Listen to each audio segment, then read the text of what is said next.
enforcement officer. We made no decisions in executive session.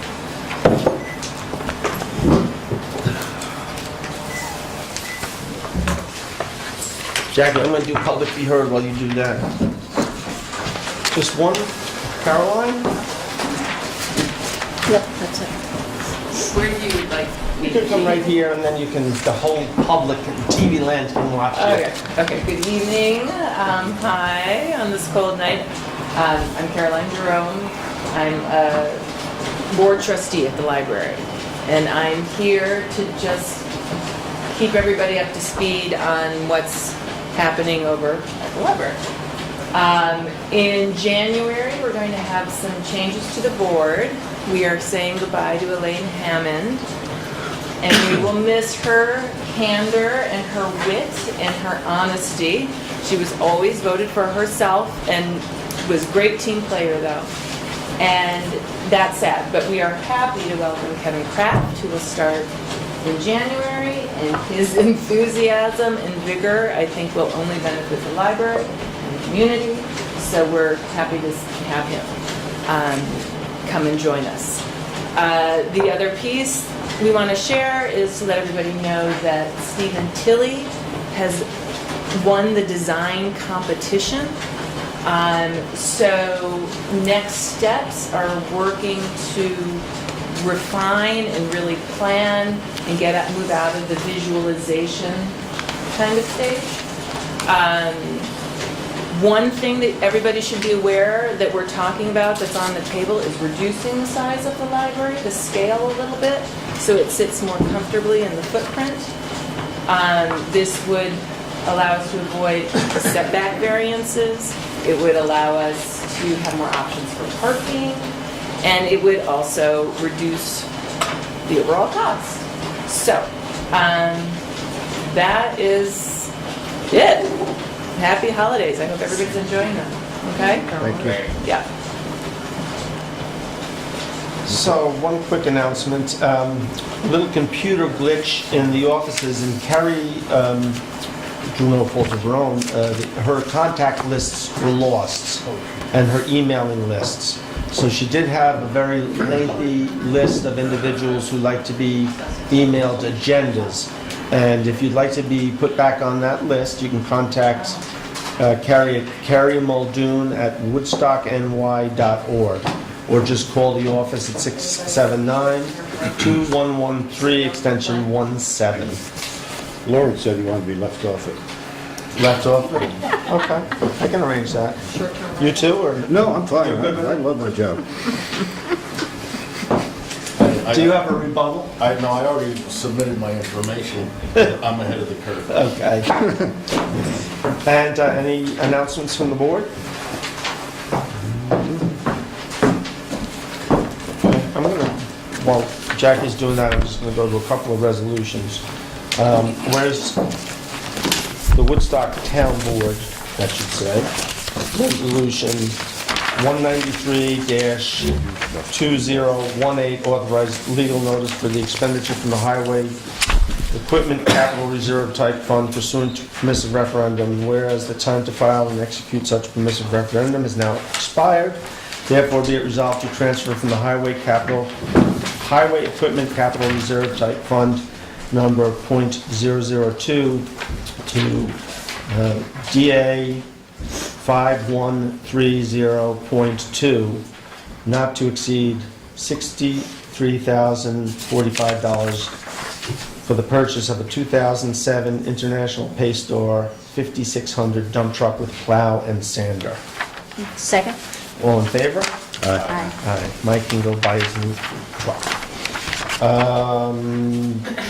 Be it resolved to appoint Officer Dylan Jocelyn Peter, permanent full-time police officer for the town of Woodstock at $23.87 per hour, effective December 1st, 2018, with 1 year probation.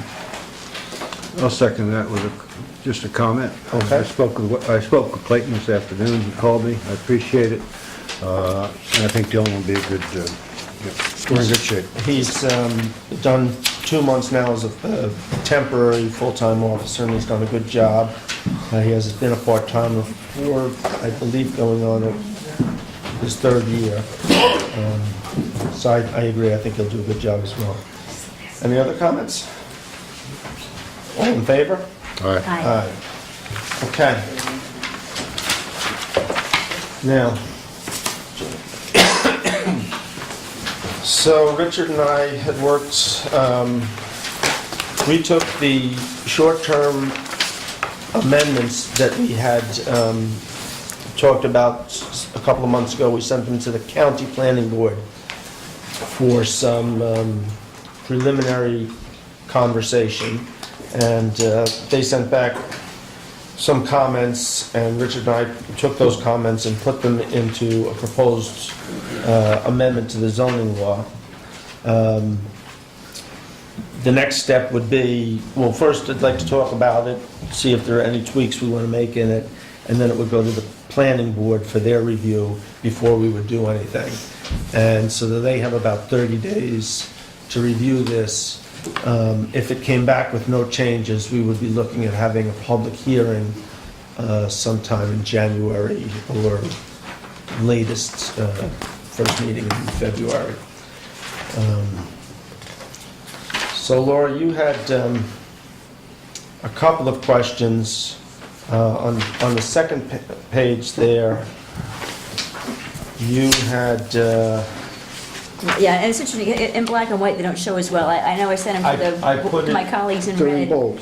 they printed in Yeah. bold, so Right, Laura right. had some comments that are in bold. Yeah, and Richard's updates are also in bold, so you got two black bolds Well, then. I just went through, I left yours alone, and I Yeah. just went through and corrected some basic language. Correct, my point is, I think we needed corrections, you put them in bold too, so people could see them. So some of the bold will be Richard's corrections he's already made, and some of the black bold will be, Okay, so your first bold there in section 260-56, Laura, so if you go to the zoning law to that section 123, B and Bs are in there. they're in there. Oh, okay, Yes. because it wasn't in the piece that we saw that was SCR, so that's, They're not in here only because they were already there. It's already there. Okay, gotcha. So what Laura's talking about, one of the things that we had done originally is that we removed B and Bs and we kind of lumped everything together. The county planner thought it would be better, even if we treated them the same, to leave them. So we've gone back to that where we have two separate categories there under one, or a double heading under one section, bed and breakfast and STRs. The next question we had in there, under the application process, we talked about one of the things that we would want is a plan for garbage removal. One of the biggest complaints we get in the town is about the garbage cans being left out. So what we put in there, and this is for discussion, provide garbage removal plan, and then in parentheses, garbage receptacles shall not be left out for more than, and we have 24 hours before pickup. I think that should be a little less. I agree. I would say 12 hours, so you put the can out the night before, and it's picked up in the morning. And then cans should be not left out for more than 24 hours total. Should we move back, right? Yeah. That was my comment, was to move them back. And my concern, as we discussed, was 12 seems tight because you don't know what time they're coming to do pickup. Might they come at 5, might they come at 9? You might put things out before dark, which is 5 o'clock in the wintertime, and they might not pick up your garbage till 8 o'clock, so then you need the 12. So 12 I thought was a little tight. If we said the evening before, or, I don't know, but 12 seems a little tight to me. But I'll live with it, but it seems a little tight. Richard? My original point was put them out after 12 o'clock in the afternoon the day before. That's the, So I you don't know where wrote, the 12 came from, you're talking about. I suggested 12. Oh, okay, yeah. So you, I was talking, sometime in the afternoon the day before. okay, It shouldn't be out more than a day. 24 hours. I So, would narrow that a little bit, but I'm fine with Yeah, I 12. thought 18 might be a happy medium, because 12 seemed tight, 18 seemed... so do we just want to say that the cans won't be left out more than 24 hours? Well, but you're addressing when they can be put out, but, so I think you also need to address when they get brought back in. Well, we could by saying no more than 24 hours total. 24-hour period. Okay, I think, well, I don't know. that would work to a point. I mean, the bears are still gonna get it if you put it out there overnight, but Right. And I think it ought to be, Part of the problem, though, Lauren, has been people leave on a Sunday, oh, no, I'm aware and of some that. pickups aren't till Wednesday. Yeah, yeah. So I think left out not more than 24 hours total, that would solve my concern. Okay. But I think we also want to talk about making that a law for everybody, not just Airbnbs. Because there's garbage all over Cooper Lake Road in the mornings, all the way down to 12, and it's not all Airbnbs. It's a lot of people that just live there and don't feel their little garbage. Right, So if you said if they can't be left out more than 24 hours total, period. period, then that would address when you set them out, when you pick them up. Do we want to consider that, suggesting that it needs to be some type of bear-proof container? Well, then you're getting into people having to buy locked containers, which cost a couple $100, that gets burdensome. So we'll just leave it at 24 hours Yeah, for now? but Yeah. we might be going in a different direction in terms of town-wide later, so. Okay. Yeah, so 24 hours total, you're gonna add the word total in, correct? 24 hours, You're not gonna add the word total? yeah. 24 hours total.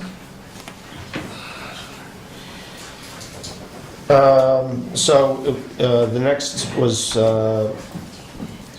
where individuals, Can only register one. Sorry, Bill, So sorry. individuals can only register one. My question was, what about companies? Are companies allowed to register Yes. more than one? Just to go back to what Laura was saying to add total, so you're saying it has to be that 24 is putting it out and picking it and taking it back in? everything, yeah. Right, so you put it out at noon, you gotta pick it up by noon the next day.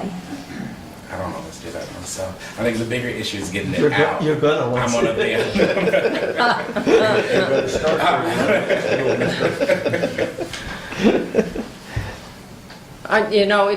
I'm sure there's going to be a lot of leeway because nobody's going to know exactly when you put it out, much less exactly when you bring it back in. I think the idea is just to have the garbage cans put out as late as possible and picked And up picked as up. early as And possible. and if the bear doesn't spread your garbage around, nobody's gonna care. Right, Right, but if your garbage is spread all over the place. but I don't think they people want the are gonna be cans for 6 days on the road Absolutely. either, so, Right. focused. yeah. Absolutely, yeah. So instead of individuals, suppose we say applicants can only register one non-owner. I'm okay with that. Richard, does that Fine. match Yep. what you think? Okay. Are you guys good with that in number 4? I am. Applicants. Now, the next one I didn't quite understand, Laura.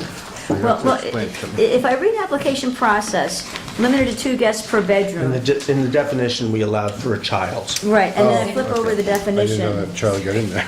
Yeah, I'll make you one. So I like it just to it, because in the, in the definition, it says 2 adult occupants. I like the 2 occupants. We had a whole discussion about this at a meeting a while back. But I like 2 occupants.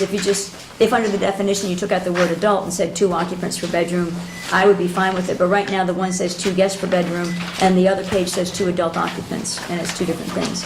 So we should be Right, consistent. you're right. So do we have a preference? Well, I think the intent was 2 adults. Well, yeah, I know you have. and my preference is 2 occupants. I'm fine with saying 2 adult guests per bedroom. But whichever way we What go. about Lauren and Reggie? Oh, right, because we worked on a meeting a couple months ago, we were going back and forth. about- Yes. Correct. So do you want 2 guests per bedroom or 2 adult guests per bedroom, meaning it can be as many kids as they want to put in the bedroom? Who's considered an adult? Well, there you go. That's not in the A definition. 17-year-old child? I guess the I don't think we state of New York we does haven't defined. have some definition for adults.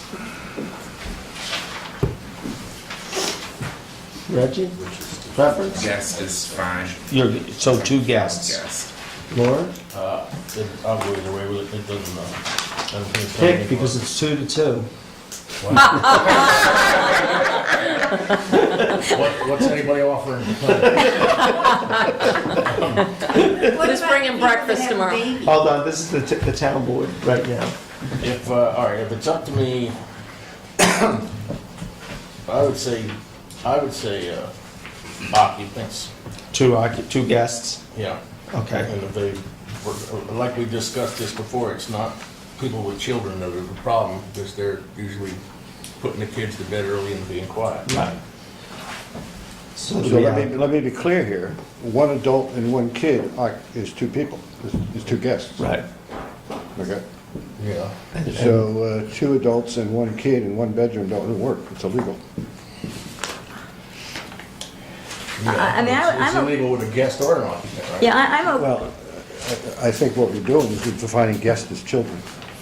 and I would be okay with as many children under the age of 2 in with the parents. It's just that I'm concerned if they want to shove in 7-year-olds and 10-year-olds. I don't have a problem with the children, I guess that's... So, babies. So and what age, so the compromise could be, what I mean, age? the point is, the children aren't the ones who party and make noise. I and agree. Get drunk Right. and all that stuff.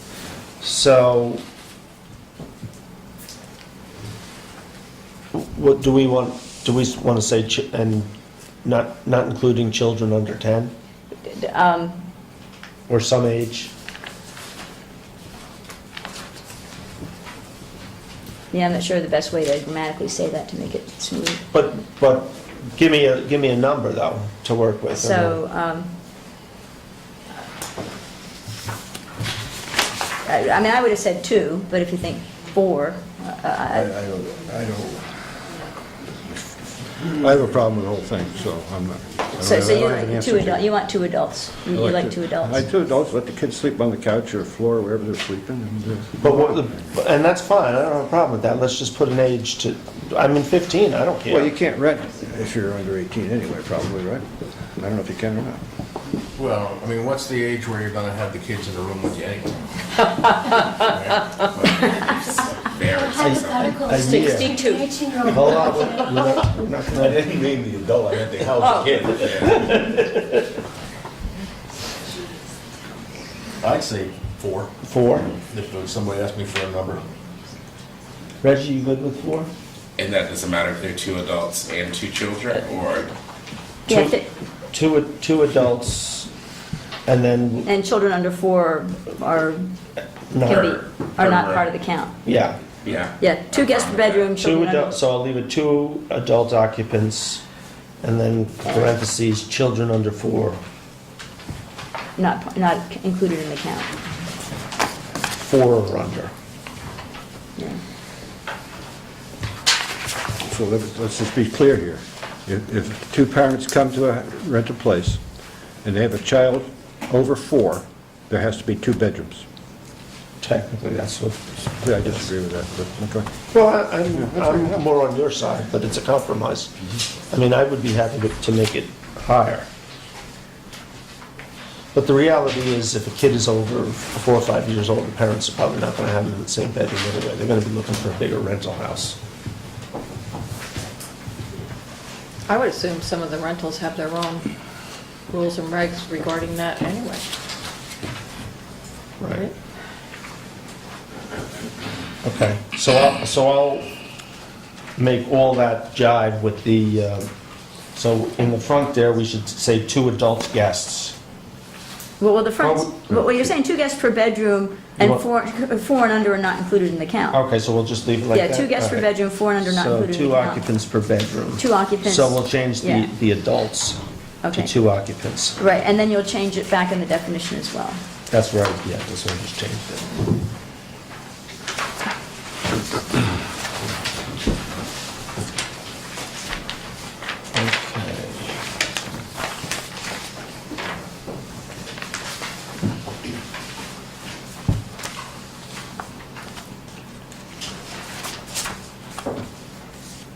Two adults per bedroom, okay, 2 guests. 2 per bedroom. occupants. I think you always use the word occupants on the other page. You're saying occupants or guests? I have guests throughout, so. I'll Okay, leave so it's not guests. occupants, it's guests. Okay, that's fine. Okay, per calendar year, Yeah, that was what, That's Richard just already the way added I- that. Yeah, that was actually, we had that in there, I think we got erased, so that's fine. yeah, well, I know it was part of my updates that H. Richard already incorporated. So H says host will provide guests with a copy of local laws, especially noise ordinance. Host will also provide emergency contact information as well as address of property and ensure property is clearly identified from the street. Well, and that was my addition, so if everybody agrees to it, because my addition was host will ensure property is clearly identifiable from the street. Also, a host will provide a guest with a property map to know the property boundaries, because we're all rural, and people wind up, I have a neighbor who's an Airbnb, and his guests used to wind up on my property all the time without realizing where his line was, so So those two changes I would like to see, those two sentences I would like to see added. Any, I mean, some places, you know, you can't really see until you're. Are you asking like for the street number, or are you saying like the whole property? Because what if it's tucked back in the? Well, that's the whole point. When you're tucked back, You it want- it needs to be identified. they should have a house number. The house number, Yeah. so not the property. You're saying the house number then, Well, right? the property needs to be identifiable, maybe there's a better way to say it, but the property needs to be clearly identifiable from the street, meaning when you're on the street and you're headed up a dark driveway, can you find the property or can't you? Right. So you have to be able to find your way from the street to the property and not be confused and go to the neighbor's One of the house. complaints we do get is that properties aren't clearly marked, and you've got people driving up and down private driveways, Correct. ending knocking on everybody's door. Correct. So I think it'd be like the street number. We should say that the house number should be visible. Well- It's like coming from going to my house. I mean, you can't see it. Well, and so that's your address. You know, right? So making sure the address is visible. So I think if Right. we somehow put it in there that it says the address is visible. Well, the address is visible, but you might not gonna see the number on your house until, on my house, you're not gonna see the The number. driveway will be posted, Laura. Okay, right. That's what I'm talking. Just making sure it's a clear. Will ensure the property is clearly identified from the street. Yeah, there you go. And then, so part of what we're saying also is that, that they'd have some boundary map, or it doesn't have to be a survey map, but a blown up Google map. picture of the town, of the property, just so people have a rough idea, so that they're not wandering. I have one person that complains all the time that folks are down playing football on his lawn because they all think it's one big property. Yep, so we're okay with those additions? Yes. Yay. Short-term rental, the definition, where do we define what dwelled in? So the SDR home shall not have more than 4 occupants. The SDR home must be dwelled in by the owner, or we could say the legal residence of the owner. No, we wanted to make sure that Well, it dwelled you're in. talking, Yeah. this is owner occupied, right? This is owner occupied, So so they live on the premises. Well, STR home and STR establishment, so they both say must be dwelled in by the owner. Yeah. so they is there a live on- clear way? They live on the premises, right? So must live on the premises? Must live on the property? Is that good? They don't, some people have cottages in the back, they don't actually dwell in the cottage, they Right. dwell in different buildings. So they must live on the property. So we just say that STR home must, the property must live, the owner must live on the property of an STR home. Is that what you're recommending, Richard? The Something owner like that. The owner must live on an STR home property. An SDR home must live on the property. And then you'd repeat that under STR establishment. Okay. But And do we want to Well- say? Go ahead. Well, no, you go ahead. Well, you can go ahead. For number one, and I'm going back, but do you just want to say anything about it being posted visibly or in a visible place? About the safety plan? Provide a safety egress plan to be posted in rental unit. Do we want to add any language about An invisible that it's place. posted in a visible location? Posted, to be posted in a visible location, in the rental unit, in a visible location. Sounds good.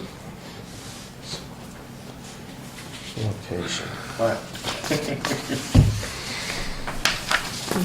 And then there was actually one more. We already solved the short-term rental non-occupied, but then I also noticed at the bottom of that, STR non-owner occupied must have a local contact, but under the definitions, I saw host had a definition, so I didn't know if we should be consistent and use the word host there since we have a definition of host.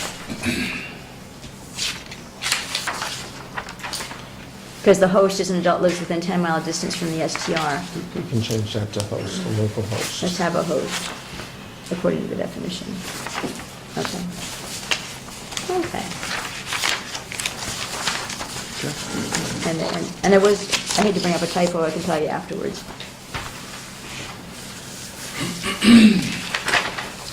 Okay, anybody else have any other comments? You guys gave me most of your comments, I think. We got them in here.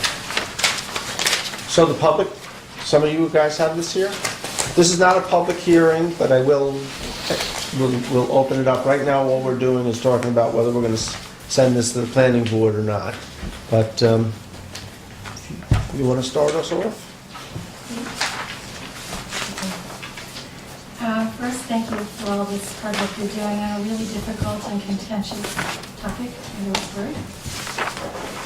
I have some real serious concerns about the proliferation of short-term rentals in Woodstock. One of them, can you hear me? I'm sorry. One of them is that the town is seeing an alarming increase in density because people are building second structures on their properties for the sole purpose of short-term rentals. Properties that are zoned for one house are adding another house. Maybe a smaller house, but nonetheless a house. So now 2 houses are on one property. I don't think the town wants to see a radical increase in density like this. And if you want to see some of them, I can show you. It's kind of shocking. Properties that are already undersized now have 2 houses on them. So my suggestion... I'm sorry, are you saying they're getting variances, or they're not being enforced? Honestly, I don't know how they did it. I don't know. I would have to research that. But I've just seen them driving by, and a couple of them I know specifically were built for short-term rentals. So my suggestion is to restrict short-term rentals to secondary, detached structures that have been pre-existing for 5 years, or whatever number you want to pick.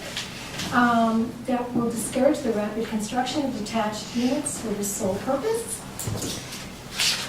Back when the town amended the zoning law to allow accessory apartments, detached accessory apartments were allowed only in pre-existing structures, and the intent was to allow means of income for residents struggling to keep their homes. To my knowledge, at that time, there wasn't a rush of building to create detached accessory apartments like the building we're seeing today.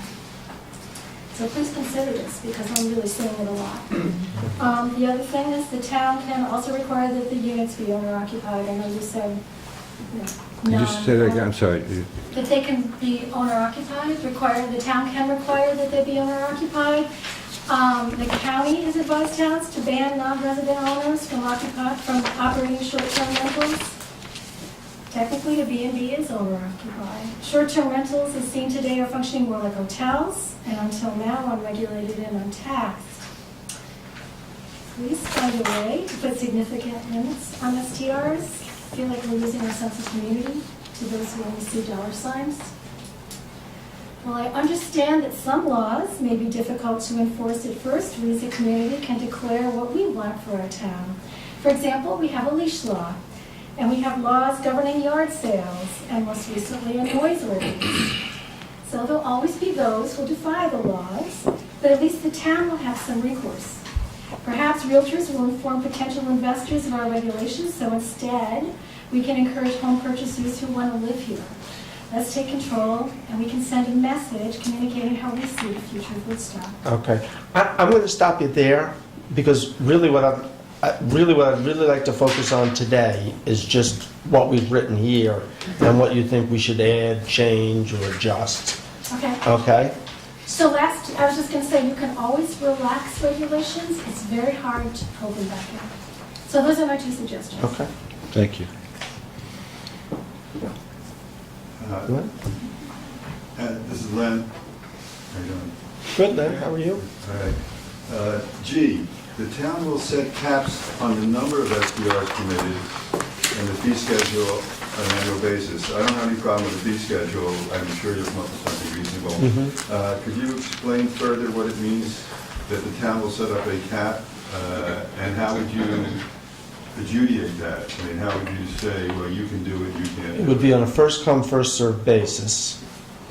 What we have talked about before, although we've made no decision on it, but I have heard, we've all said that we would probably shoot for somewhere around what we presently have now, as to not allow any further growth.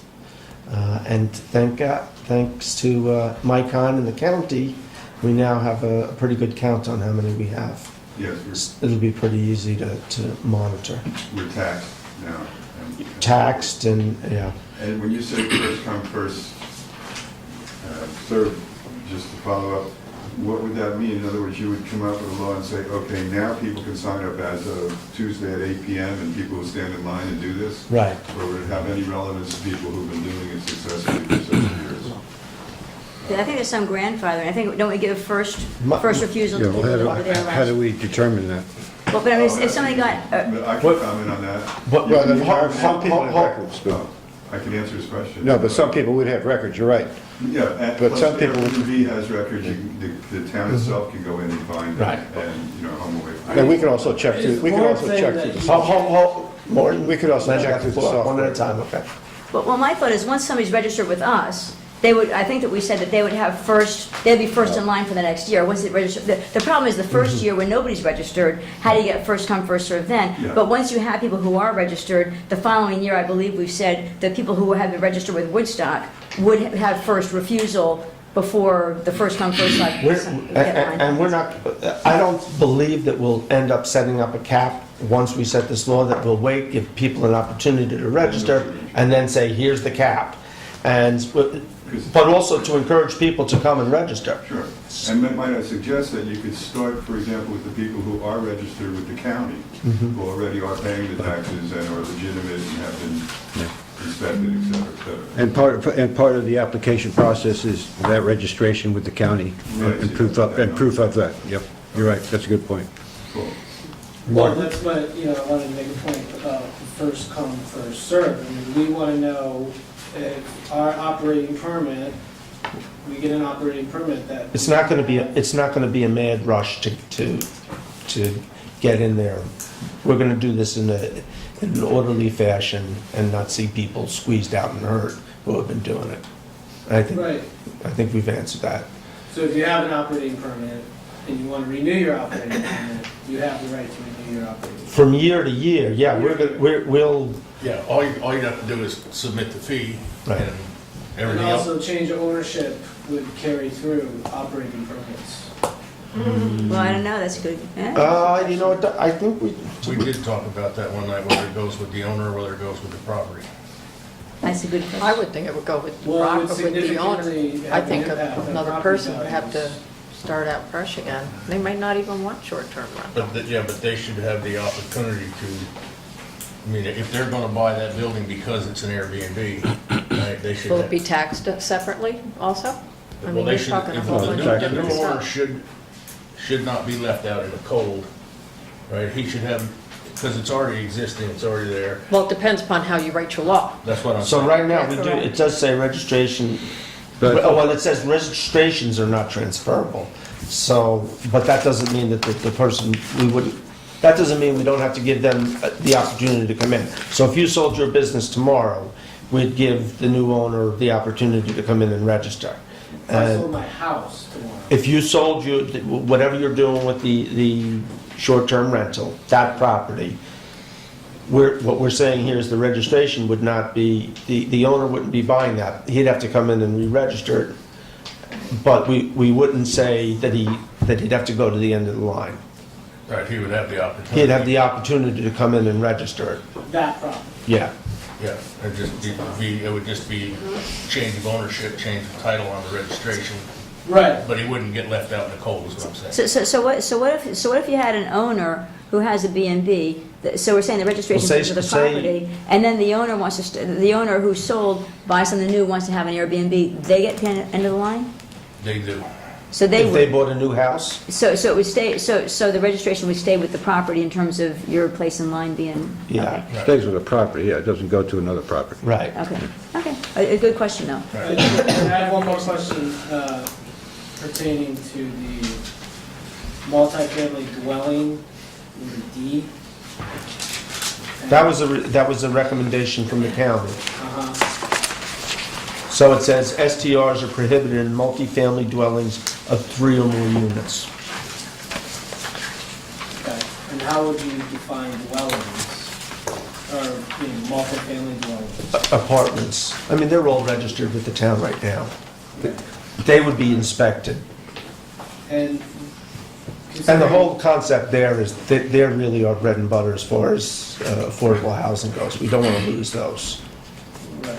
Considering inspections, a lot of these properties, in Woodstock in general, are older. Are you going to accommodate for battery-operated CO2 smoke alarms and not require significant electrical upgrades No, wired. that's not the intent. Yeah, that's not our intent, to make you rewire your house and put a sprinkler system in. No, and the state has indicated the same to me, is that's not what they're looking for.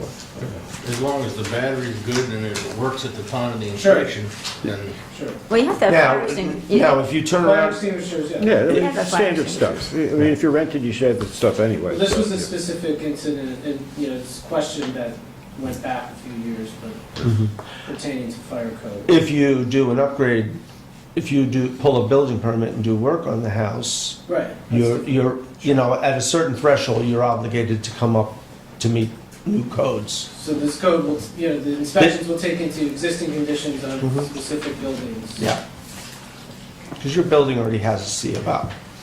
Yeah. Any other questions? Can I just get a clear? Oh, I'm sorry. Go right ahead, Lori. Thanks, Jackie. Number E, STRs may be rented out a maximum of 180 days. Yeah, sorry, I missed that one. That's a big question that I have. And also G, well, I think you just answered G.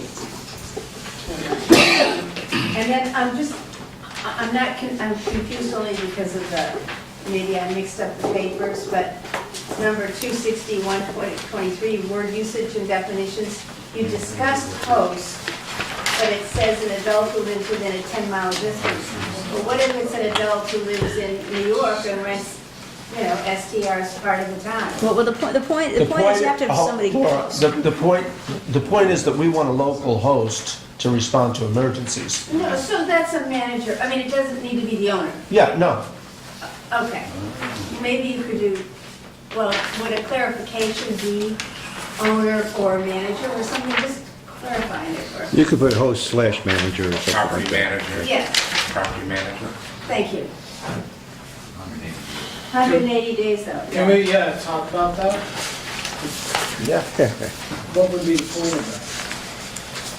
That was a recommendation again from the county, because one of the things that they're seeing and they're concerned about, and we are too, is that individuals are coming in and buying up houses for the sole purpose of running an B&B. And the whole concept, an STR, the whole concept behind Airbnb was sharing. It was home sharing. And so the sharing implies part-time. Sometimes you use it, sometimes I use it. And we do have a number of properties that have been bought up and are just being run as a hotel, a one-room hotel. And the owner is never present, not around, not part of the community. And so that was a recommendation from the county. So what happens with people who have over 180-day rentals that currently do over 180 days? That would be a violation. There's significant loss. Yeah, for people. but if I may, I think part of what we want to do with the short-term rental is, we know we have people in Woodstock that through one reason or another have trouble making ends meet, and we wanted to allow them to rent out part of their house part of the time to help them make ends meet. We're trying to help people make ends meet with this. If it turns into a business for somebody, that's the problem that people are seeing. If it turns into a business with somebody and you're getting transients coming in all the time and you kind of lose the community character. So we're trying to avoid losing community character, but with the limit of 180 days, we're helping people make ends meet. I will tell you that, we just finished the comprehensive plan. This was huge for people. Richard, you had the statistics. 85% of the people want enforcement of Airbnbs, and they want them cut down or reduced. 74% want some type of regulation on the Airbnbs. 96% want code enforcement. Ooh, that's big. Keep in mind, too, the county has, their recommendation to us, and we didn't go this far, was they said no non-owner occupied rentals, period. And that's certainly something the town could. But the towns are making the laws, not the county. Correct, but the counties are they're experts in planning, and they're looking at the county as a whole, and they're looking at the same problems that we have. And you're right, it's up, at the end of the day, it's up to us to make the decision. But what I'm suggesting to you is that the county is saying, you guys, you should be even stricter. And, you know, that they do see, listen, we've all acknowledged there's a real upside to short-term rentals, and there's a downside. So, I'll come to you in a minute, Bill. Sir? Thank you. I'm really just happy to be part of this this discourse, and you know, something that you had just said about home sharing and sort of sometimes you use it and sometimes I use it. You know, when they're owner occupied, the third thing that happens, which is my experience, is that we use it together. Yeah. And I think that should be considered. I hear... Considered how? You mean with regard to the 180 days? Yes. Yes, specifically and in general. And I guess I'm heartened because what I think I hear from the board is open-mindedness and flexibility. Thank you. I think that when these are done right, they're good for the community.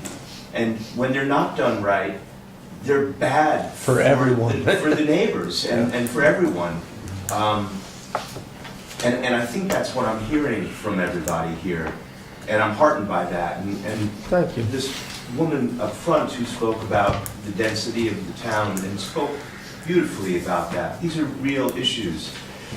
The other side of that is that there are homes in Woodstock that the wind could blow through 5 years ago, and that they've been saved and fixed up. So not to negate the point, but just to sort of give breath to sort of a complementary other side of it. They've been fixed up, they've put people to work, they've increased the tax base. So again, we do recognize there's an upside and a downside. And we're just trying to strike a balance. Yeah. But thank you, you got that. Now, the intent all along was, just as Bill said, was to strike a balance. One, we recognize people need the income, want the income, and that's fine. On the other hand, we realize that we can't have every neighborhood taken over by non-owner occupied, basically hotels coming in. You know, Bill and I actually argued over the 180-day thing. Not that I'm so much against it. I think it's going to take a while. No. I think it's going to take a while to figure out how to enforce the damn thing, frankly. Well, can I speak to that point? And I don't know, we've not gotten our hands on, don't hit me. We have not gotten our hands on the software from the county yet. We don't know how that's going to work yet. You know, so I think that's a problem. I mean, but in terms of compromise, I personally am against any non-owner occupied houses in this town. I think there are businesses that are entering into residential areas. We wouldn't want a store next door to you if you lived on a street with neighbors. And that's basically what I think you're getting. I'm willing to vote on one. And that's not because I'm such a big-hearted guy. It's just I think we need to compromise, we need to move this along, and we need to get this started. It may change in a year or two, who knows. But I think we really have to look at, and I'm heartened too that the board is going to seriously look at affordable housing in the coming year. And start back on that track too, because that is really something this town desperately needs. If I can just have one last opportunity just to And then I'll go to you. wrap up this point, because I'm really just thinking out loud. This is all so new to me. And possibly a good solution would be a 180-day cap to non-owner occupied, or properties where there is no manager there, properties that aren't being shared. Thank you so much. It's not a bad point. I was actually thought of thinking about that while we were having the You were thinking conversation. the same thing as I was? Oh, my God. Yeah. Hi. You start doing drugs. And you wanted something, Jackie? I'm Joan Lonergan, and I own Caldwell Banker Village Green, just so you know. What did you tell that was you back there, Hi, Joan? How are you? Yeah, I want to know how you're going to possibly enforce something like this in terms of the amount of days. And even if you can figure out how to enforce it, or how it's going to be enforced, what are the ramifications going to be if somebody, Yeah. violates? Because, we have lots of people who have lots of money in this town, and they'll just cut down trees and pay the fine. or whatever, No, you know, they won't. so how do we make it so that If there are violations, if you have But 3 there's violations, you're gonna pull their permit? the permit's being pulled. 1 violation, 2 violations? 3 violations. 3 violations of Of any any kind? violations. Of any kind? Right. And that's Okay. why So you, how are we gonna keep track of the number Well, of that's part of it. violations? That's- Or even, I mean, that sounds like a whole job. Well, the violations would either And come... that's why we met with a possible new municipal codes officer. We're gonna hire A new person. a new full-time And there'll person. be a So system... somebody's gonna be checking the Airbnb calendars to see that it's only 180 days? Well, Like at that- any given time? That's just gonna be a big job. That's a big headache. That's what I was talking about before. But as far as violations, we're also working on a system that'll be set up between, for example, a noise ordinance at 2 o'clock in the morning on a Friday night. That won't go to the code enforcement officer, it'll go to the police department. The police department will report to the code enforcement. That's those types of things. But the 180 days is a concern of mine. You're right. It's going to be hard, and I'd rather have the person out enforcing codes than looking at calendars, frankly. Now, I also want to say one other thing, just because I saw a lot of real estate in this town, is probably more than anybody else for the last 20 years, and there are a lot of these places, I think you had said it, where you're turning a garage and all of a sudden it's turning into a rental, and then you have a little shed that's turning into a rental, and everybody has 50 little properties, or they're glamping and they're putting teepees up, and there's all this stuff, and it's really got to stop. And That's why- I have we're bringing in- spoken to the building inspector about some of these things that I've seen, and they go from being very innocuous, seems like it's okay, you know, we're only making this, and then they make another permit and another permit. And it's just, it's really out of control. Mhm. It's completely out of control, and somebody has to go back and stop that. Yeah. Or at least go and enforce it. I know, I'm just saying. That's not the short-term rentals, I'm just talking about any In rentals. general. As they say, Yes, it's and- easier to apologize than ask permission. I know. Okay, thank you. Jackie, you had a question earlier. The only thing I wanted to just get clarification from Len Sapiro, when you said that you're registered with the county, I believe we pay tax to the Oh. county or the state. Yeah, so the county, is anybody registered with the Yes. county right now? I yeah, It's an occupancy tax. yeah, it's the pillow tax. They Oh, call yeah? it, The nickname. 2%. 2%. Right? Not on the short-term rental side? Yeah. Yeah. Oh, really? Yeah, so. When did they start?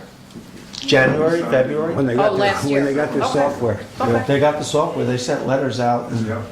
They spent $25,000 on a piece of software. So when you register with the town lets the county know, how does the county know so that you have yes, something? part of our, we're gonna sign an agreement, a sharing agreement with the county, where if you come in to apply, we also require you to apply with the county, and vice versa. If you go to the county's gonna say, oh, go talk to the building inspector in Woodstock. So you're supposing that the town just gets a fee, and then the county collects a tax? Correct. Yes, we would have an application fee and an inspection fee, just like most businesses And pay. that will cover a full-time Len, the shoe person? store, you pay, no, it won't, but I pay a lot of tax, yeah. Well, no, you pay an operating permit every year, yeah, and they come out and do an inspection for that. and plus we have the fire people come. Right. Yeah. Right. So it's the same thing for these. So for that $25 for the operating permit, also gets them a fire inspection? No. It was We haven't set- 25. Or do you pay extra We for haven't that? set You the- pay extra for that? But that's Okay. part of this, we'll set the fees later. The fee. Once we Well, get- that's what I'm trying to figure out. I mean, this is it's a nice thing that people can make money and do just different things, and I know, I mean, I struggled when I was raised here in the town, so I know it's difficult. But I do believe that if people are going to have the ability to do this, that they then pay for what it costs for help this to- town to, not help pay it, but pay it so that people like me that aren't involved in short-term rentals or B&Bs have to pay Right. for somebody to go around. I think that the people that have this ability to do this should bear the onus of the cost. So whatever, if you register 450 homes, and whatever it costs you to do it, that's what the permit application fee should be. That's just me. I just want to clarify that not only all the rules and regulations, but the inspections are not only good for the community, but Yeah. good for the people who have the SDRs. Absolutely. I want to be inspected. I know. want to make sure that I'm. It's pretty frightening right now, because Yeah. there are so many places out there that there Right. is no inspection. Right. You know, the building inspector, it's really consumer protection. Yeah. He's out there making sure, or she's out there making sure that you have a safe occupation. Absolutely. So, the other, I don't disagree with Richard where we have all these non-owner occupied. I mean, they're a real mixed bag. And one of the reasons why I was keen on the 180 days, I guess mostly directed at those non-owner occupied, because I don't want to see people coming in to buy houses in Woodstock just for an Airbnb.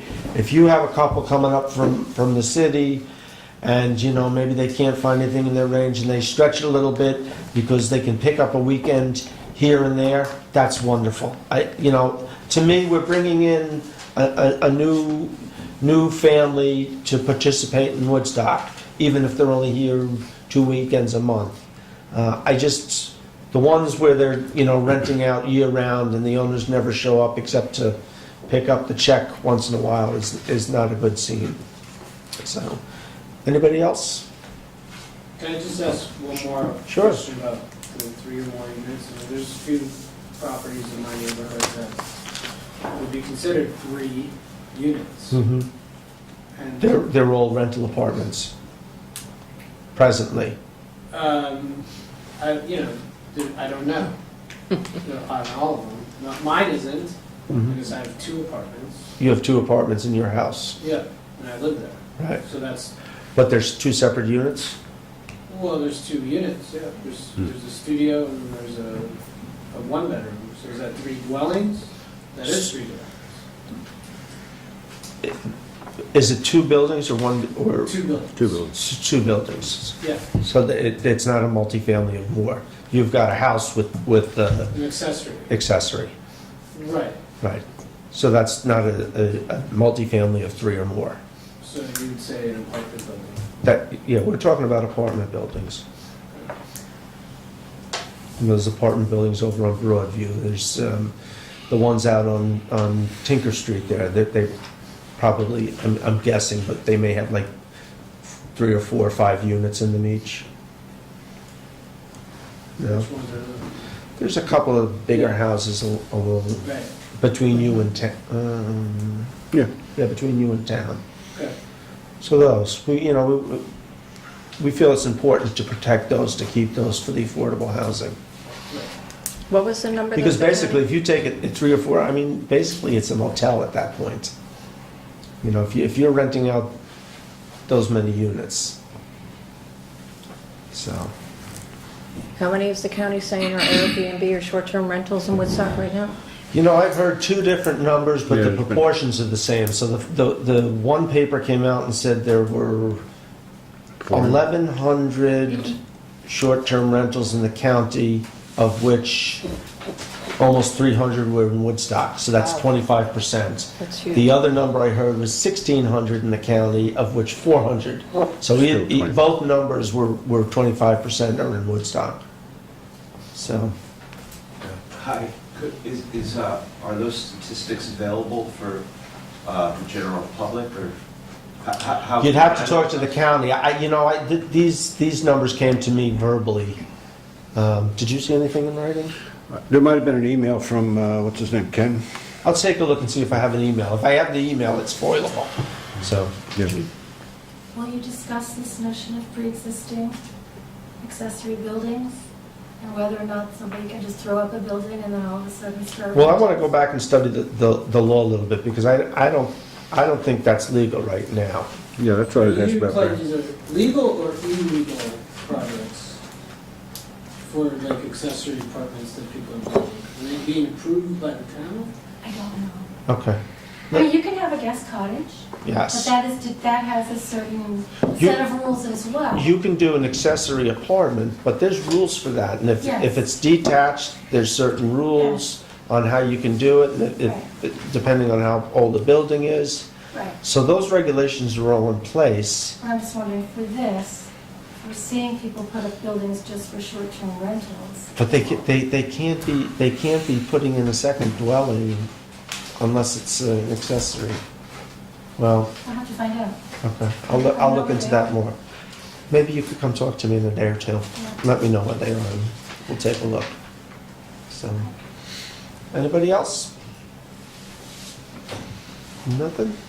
So again, this tonight, if we're comfortable with this, it's going to the Woodstock Planning Board for them to take a look. They usually take about 30 days, and then it would come back to us with their recommendations, which we may make adjustments, and then we would move it to a public hearing, which would be sometime, at this point, I would think the end of January, or the third meeting in January. Excuse me, the second meeting, third Tuesday. So we're a month away. Len? Just one last thought, and I don't know if it's applicable or not. I'm working with the whole rate lift thing right now. and I'm really involved with this committee, Mr. John Good. Sorry. In order to protect the town, is it a feasible concept to have as your rules and regulations that homeowners who are renting out SDRs on their property have to prove that they have homeowners insurance of some sort? We looked into that, and Yeah. we can't really demand that. Okay. Okay, I mean, it'd be pretty stupid not to, but we can't. Okay, I didn't know. If you're dumb enough But to, let me ask you something. I don't know, I don't think we Well, can. actually, Martin, you might know better. Does Airbnb? Airbnb does have Yeah. insurance in place. I've never heard of anybody putting in a claim. But Say it's up for I heard $2 try to million collect. But do they? So they cover you? They cover the property and I believe the guests. Right. Okay. Not the contents. I don't know, like, never had any experience with it. But they don't require you to have additional insurance. They don't require an insurance certificate. The honest, Never mind. but the bigger question is your homeowner's insurance. Most insurance They won't companies are pay. not happy I have about, an insurance policy that Yeah, is that covers your rentals. for Yes. STRs. and It is many insurance companies won't write them though. Well, There are some now, that, I some have think the popped up. problem is Yeah. actually not that they're writing them, is that most brokers aren't really realizing how to How to put them together? put it together. Yeah. So it took a lot of hand-holding to get that policy right By you. by me. Yeah. To make sure that, they This understood. is a common But story. I actually did just speak to an insurance broker, and that's, it's actually the opposite. They're making Airbnb policies. They're calling them Airbnb policies. Right. So they're There's not- money to be made. They're catching up to the fact that, Right. people do have short-term rentals on their property, and that they're having homeowners insurance policies that are up to Geared to that. requirements. Mhm. Joan, did you have another question? I can't remember now. Call me tomorrow if you I'll tell you remember. more. It was a good discussion. Yes, it was. Thank everybody. Yeah, Yes. and again, this is, Did you write the Shandaken story in the paper? Which The one? STR story?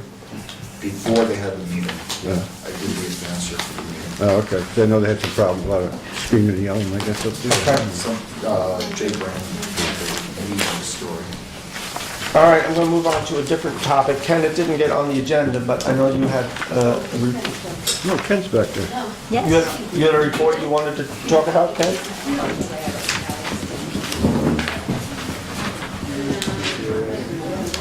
A few minutes for the crowd to clear up. You can clear out a room, Ken. That's right. Must make you feel like your words will be recorded. Can you read that? Cemetery. On the past few visits to my husband's grave, I noticed a big difference in the cemetery looks. It's a compliment. Yes, Since you I took- So, Did we vote on this? No. We'll get to Ken first. All right. Well, periodically, in the past couple of years, I've come forward to explain how we're progressing on the carbon neutrality resolution and what we've accomplished and what the next steps might be. And so this is sort of an update on that program. In the past, I put all this information into the annual reports I used to submit when I was on the board. And then this information was sort of included in the reports I put together for the county Climate Smart Committee. This is the first time I've actually written a standalone Climate Smart report for the town. And this is, this is an essential component of the Climate Smart Committee initiative, and it's also, it was also referenced in your in the comprehensive plan, which you just adopted. So this is kind of following up on that. What it does, it updates some of the major accomplishments, and it also talks about what our next steps might be. And it also incorporates Drawdown. Drawdown, if you're not familiar with it, is this new book that came out last year by Paul Harkin, which identifies 100 of the most important climate activities that we can participate in. So we've mapped our activities against that. But if we look at the carbon neutral resolution, that was passed back in 2007. We achieved carbon neutrality about 2015, and the town received an award recognition for that in 2017 from the State Association of Conservation Committees or something like that. And that was achieved with a three-prong approach. The first was we've replaced the fossil fuels at our major buildings with the geothermal and with the air source heat pumps. It essentially made them all electric. So it eliminated a lot of the carbon dioxide emissions. In general, it cut the carbon footprint, and in general, it cut the energy costs in those buildings by about half. So that was a significant improvement. The second prong had to do with some energy conservation activities that we participated in. One being the police cars. We switched from 8-cylinder units to 6-cylinder units. That reduced our gasoline consumption by about 20%, and that was a big deal. The water wells, when we did the stress tests on the water wells, we found some leakages and whatever, and we fixed those. That reduced our electric consumption by the water wells by about 25%, about 30,000 kilowatt hours, a significant reduction. And then just this last year with the Rock City restrooms, you insulated that. When we first started looking at that 3 or 4 years ago, that was using like 20,000 kilowatt hours. An average house might use 6,000 to 8,000 kilowatt hours. So that was a lot of electricity. By management process, we knocked that down to 15,000, but the insulation knocked that down to about 5,000. Wow. So we cut the electricity usage there by about 2/3, but just by insulating it. And the third component was that we've been able to establish or identify a carbon sink. I mean, we have about 500 acres of town-owned forest, which we can identify as available to absorb carbon dioxide. So that's how we achieve carbon neutrality, is that with the absorption of carbon dioxide by that forest, we're able to actually claim a negative carbon contribution from government activities. So the town board has talked about some future actions.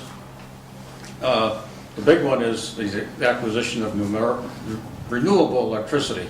Now, we've gone through at least 4 iterations of solar, but we do now have a proposal from the Natural Power Group, the hydroelectric group, for about 91% of our electricity. So we can very rapidly acquire, essentially go to almost all renewable electricity. And I have a meeting with you tomorrow to review that.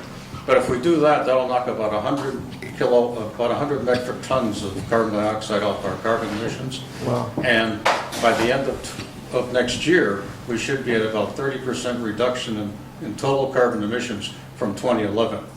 Wow. And so that is a significant accomplishment compared to what other towns in the state is trying to do. We talked about hybrid police cars. Clayton's on board too. Yeah. Well, previously, it wasn't really possible. I mean, you can't buy a Prius and print Woodstock Police on the side of it and call it a police car. Because police cars are specially designed, suspension, electrical system, whatever. And this is really tailored for the police department. So if we go do the transition to hybrid, we could knock another 20% off of our gasoline consumption.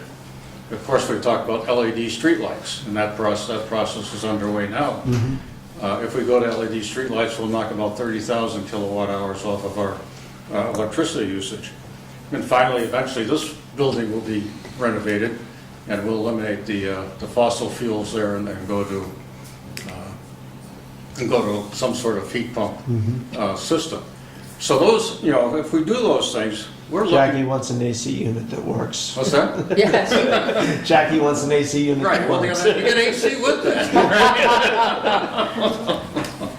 So that's really another advantage. But generally, I mean, like we do at the town hall and the community center, I mean, we cut the carbon emissions and we cut the energy cost Yeah. like in half by going to these heat pump systems. If we do that, I mean, in a couple of years, we're looking at a 40% reduction in carbon emissions. And at that point, we're kind of at the end of the road. Right. Because what's left are, we still need gasoline. We may be able to cut our gasoline consumption by half compared to what it was many years ago. But we've still got diesel fuel for the highway department, and there's really no advantage. Nothing coming down the pipe for Nothing. that. Nothing that's really relevant. No to this. hybrid plow trucks? Well, I know. You can't go buy one from Ford, put it that way. Oh, let me plug in. Eventually, they might be electric over hydraulic. No, well, it's something, this is going to be developed and, as time goes on, but, Right. you can't say this is something we should seriously consider at this Right. point. But there's some other additional things to consider if we haven't talked about. The youth center is considered a residential structure, and, there are grants available for energy audits and things like that where they put on this fan, they find all the leaks in the house, they go around with their infrared cameras to find leaks. And at some point, if you replace the furnace with a air source heat pump, you could significantly reduce the energy usage at that location. So that just doing the energy audit would be a first step, and that could easily be done. I think this is one of the problems I learned at the geezer breakfast is that we don't have an emergency backup supply for pump house number 2. And this would be an application for a microgrid where when the power goes off, the grid collapses, but you maintain that circuit between the two powerhouses. And you could run the generator Off that. you could run the generator from powerhouse 1 to run the pump houses. So what would that entail, running a separate line? No, this is stuff you work with Central Hudson. It's like a disconnect. Right, that's what I Right now, mean. when you have a disconnect, when you have a power failure, your house disconnects from the grid. Right. Well, you'd have a disconnect at the other. Well, would we have to run a new line in? No, we just use the Central Hudson line. We just keep that section of the line live. That's what they mean by a microgrid. When the power fails. Somewhere they'd have to have a break in there, right where it went in then. Right. Yeah. I mean, you have to reconfigure the breakers and whatever. Right. But when the power would fail, then that line would stay energized, so you could run. Think that might be cheaper than a generator? Well, I've been told you really can't put a generator there. I know Larry and I have talked about doing it. Well, maybe, that's an alternative. I wouldn't want to put a diesel or a gas generator there, but a propane generator. Does Cumberland Farms have a generator? No. No, I don't think so. No, because when When the power goes, they go, the pumps go and everything. And that's the only gas pump in this town? Yep. Yeah. It was grandfathered in. One time, Mill Hill Road had 4 gas stations. Now they got 5 real estate agents. All right, well, the microgrid is something to look at for pump house number 2 to run it off the generators, which are at pump house number 1. Bearsville had 3. And then, I'm going to talk to Jason about that. I'll talk to Central Hudson about so we can that. do that. Right. And then the wastewater treatment facility uses a lot of fossil fuel oil. I didn't know that until I did the numbers. That's something you ought to look at. Maybe something could be fixed or there's an alternative. I have no idea what that problem is. But again, those are just, once we look at those things, there's nothing really left to do. Because we're at the end of the road as far as what possibilities there are for reducing carbon emissions.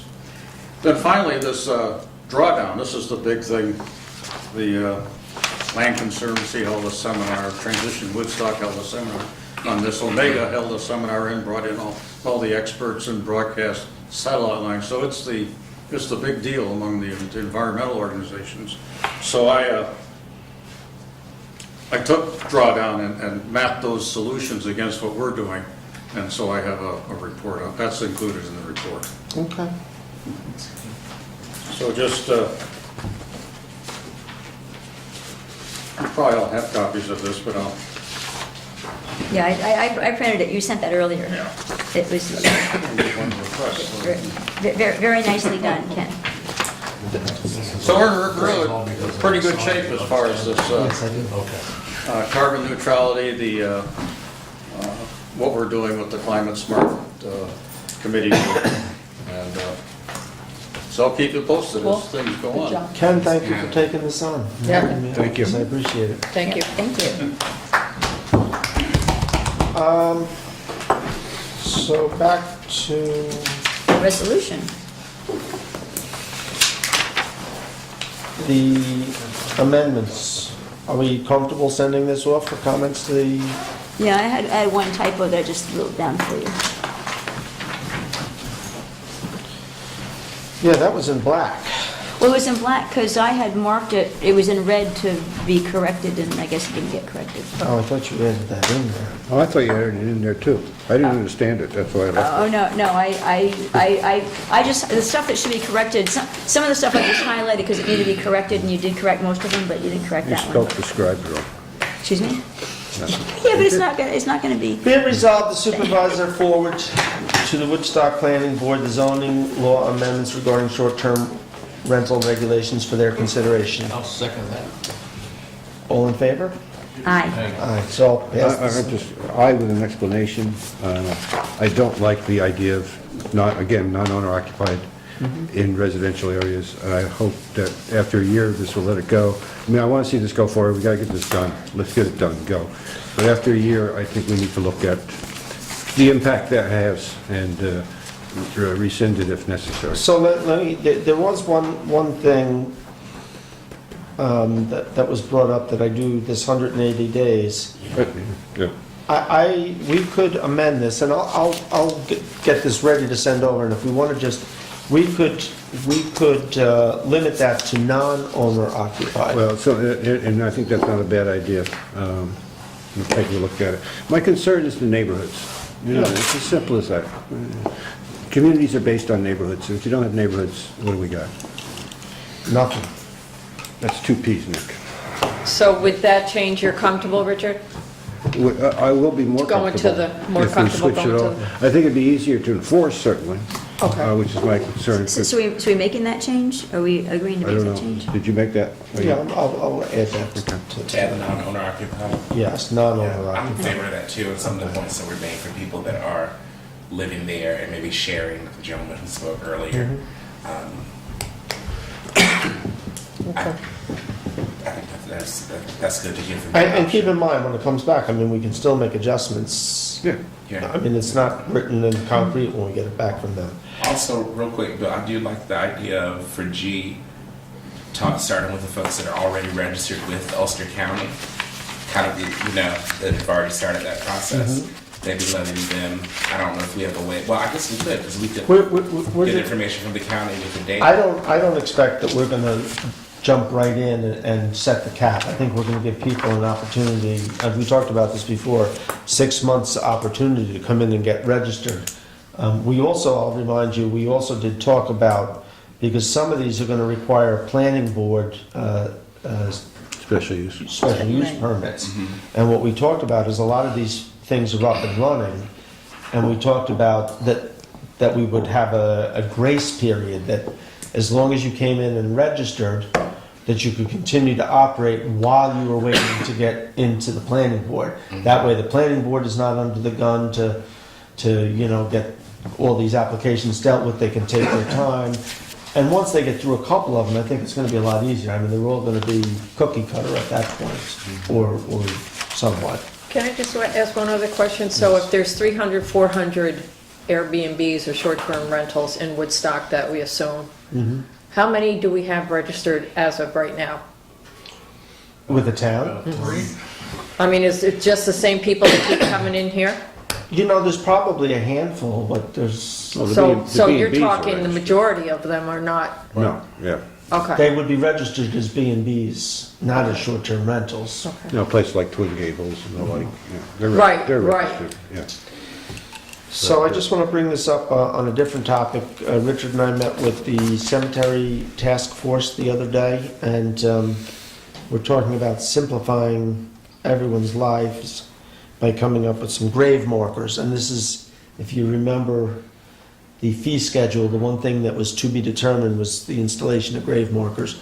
So the committee went out and they found these little buttons. We're actually, we had talked about, this is 3¼ inches. We were talking about using a smaller one, 2 inches, and it fits on a piece of rebar and it gets pressed into the ground.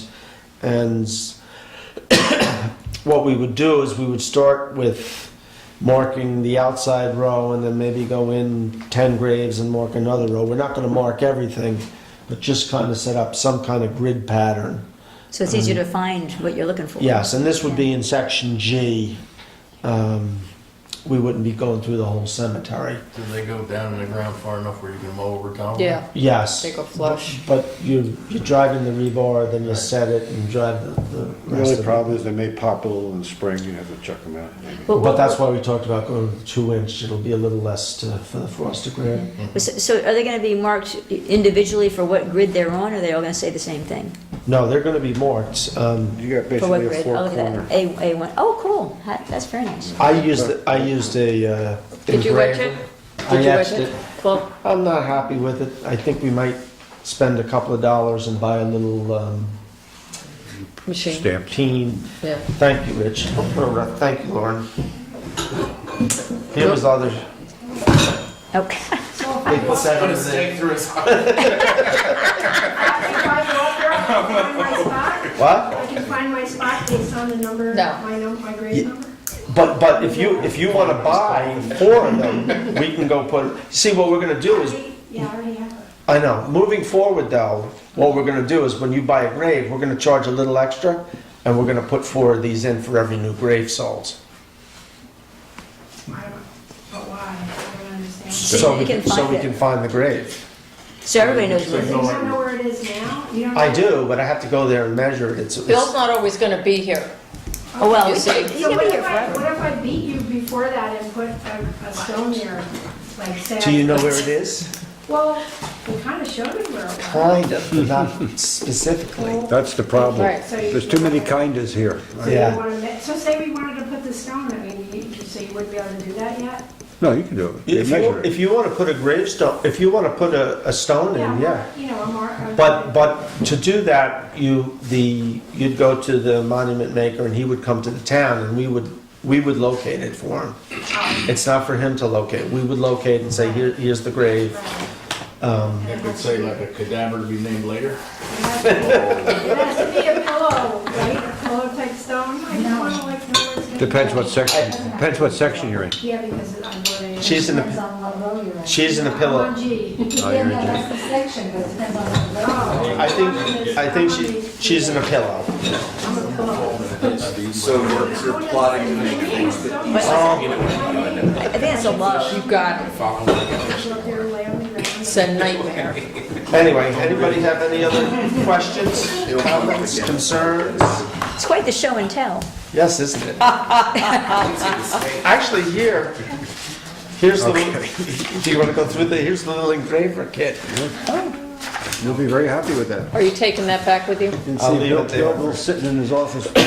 Now, I'm gonna, I actually, I'm I know, you're excited. It's like Christmas. I'm gonna get myself a little workbench. I'm just gonna sit there and tap out 5 or 6 of them a day. It's gonna go Blasher, Schultes, Rose. We used to have them in our shop. We had the hard ones for marking steel. Do you still have The them? whole alphabet. I do not, but we used to get each other's tools, take them in, write nasty stuff on them. That's why he doesn't have it anymore. Got throw him out. We good? Adjournment? Second. All in favor? Aye.